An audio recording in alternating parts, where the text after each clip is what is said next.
Magandang araw mga ka-Johnny. Nagbabalik po tayo.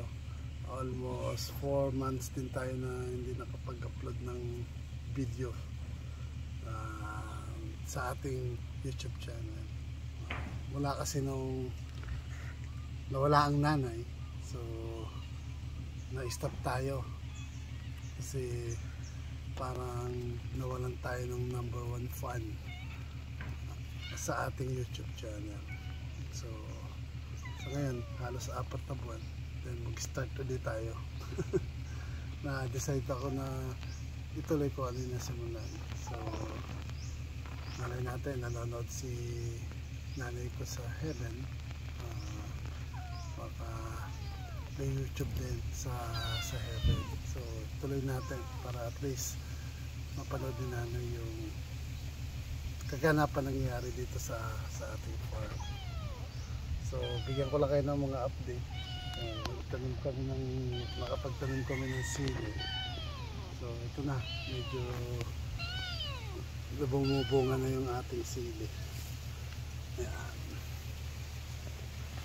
Nakapagtanim tayo ng almost siguro nasa 50 piraso, 50 puno yan na ginawa ko, pinirpair ko. So more or less nasa 100 puno. Tapos yung ating kalamansi, ito na, medyo lumaki-laki na.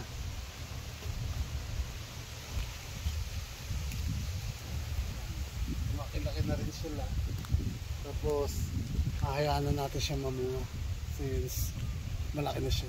Tapos I was planning to trim pa rin para hindi siya masyadong tumaas and then mas yumabong pa siya at lumaki-laki yung sanga.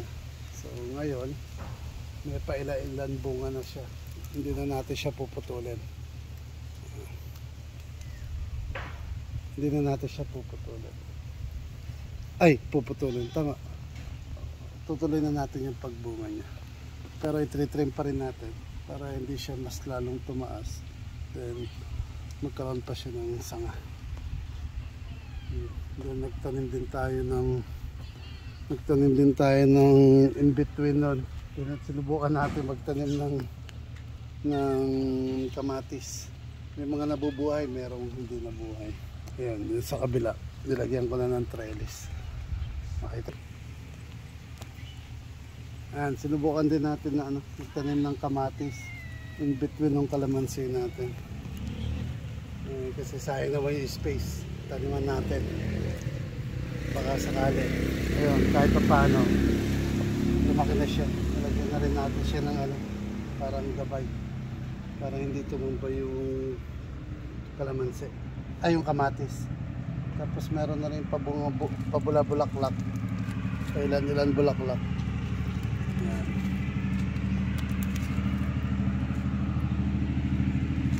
Then punta tayo doon, share ko sa inyo yung talagang answered prayer. Tara po.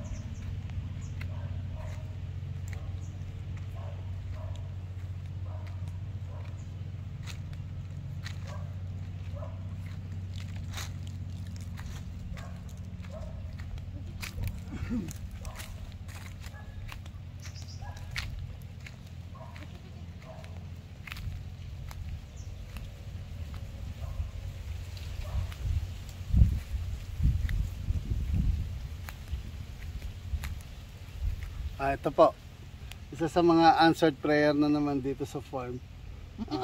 Meron na tayong alagang kambing. 2 po siya. Isang babae saka isang lalaki. Nandun po yung lalaki, hindi po lumalapit sa atin. So ito po yun, meat Linda. Meet niyo po si Linda, tapos yung lalaki, yung name niya is kinuha natin sa sa Frozen na movie, si Olaf. So si Linda at si Olaf ang bago nating member ng farm. Si Linda ay hindi ko alam kung ano ang kanyang lahi, pero most probably parang native po ito. Kasi sabi nila, mas madaling mag-aral kung native kaysa doon sa may lahi. Kasi mas medyo sensitive daw yung may ibang lahi. Kaya since mag-aaral tayo how to alaga yung ating kambing, so kumuha tayong dalawa. Tapos sabi na napagbilan natin, bonus daw kasi para daw buntis si Linda. So malalaman lang natin siya in 3 months kung manganganak siya o hindi. Kasi kung manganak siya, ibig sabihin buntis po siya. Pero kung hindi, okay na rin. Kumbaga talagang bonus lang talaga kung talagang buntis siya.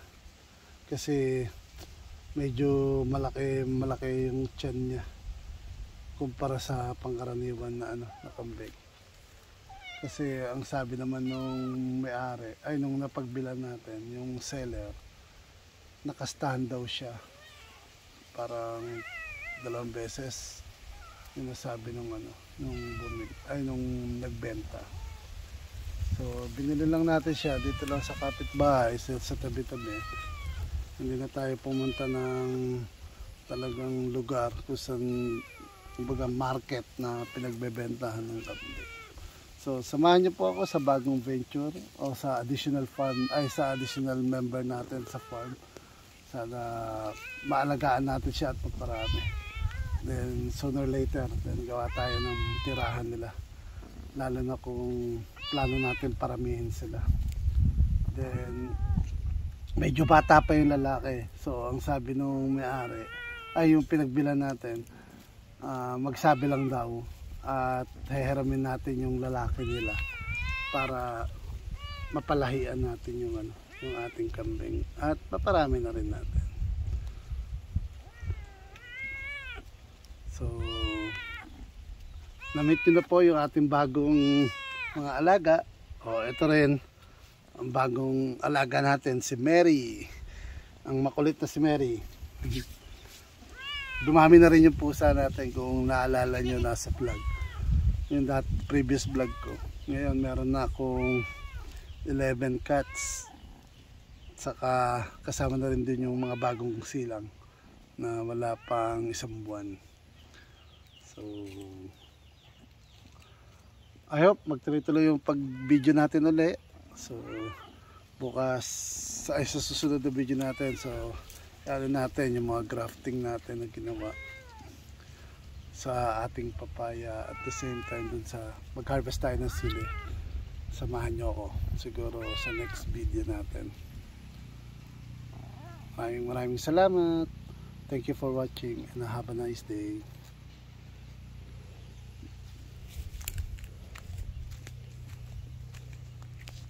Linda, wag yan buko. Halika rito, halika rito. Wag yan, wag yan.